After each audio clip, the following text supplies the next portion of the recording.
4 বছর কেটে গেছে, কিন্তু সেই রাতের স্মৃতি এখনো তাড়া করে বেড়ায় ঢাকায় চলচ্চিত্রের আলোচিত অভিনেত্রী পরীমনিকে।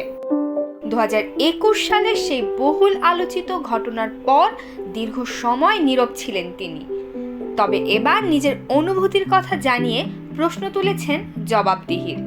সামাজিক যোগাযোগ মাধ্যমে দেয়া এক আবেগঘন পোস্টে পরীমনি দাবি করেছেন সেই সময়ের অভিজ্ঞতা তার জীবনকে গভীরভাবে নাড়িয়ে দিয়েছিল।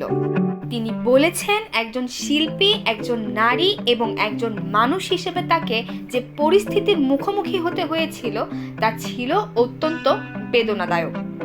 ওই ঘটনার পর তার সম্মান, সামাজিক অবস্থান এবং পেশাগত জীবনে যে প্রভাব পড়েছে তার ক্ষত এখনো রয়ে গেছে বলে জানিয়েছেন তিনি।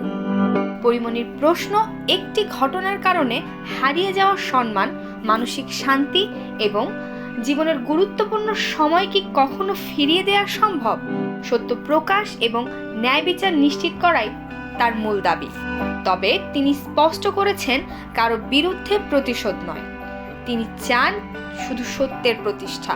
তার প্রত্যাশা, ভবিষ্যতে আর কোনো মানুষ যেন এমন অভিজ্ঞতার শিকার না হন। 4 বছর পরও সেই রাত ঘিরে প্রশ্ন রয়ে গেছে, আর সেই প্রশ্নের উত্তর খুঁজতেই আবারও আলোচনার কেন্দ্রে উঠে এসেছে পরীমনির বক্তব্য।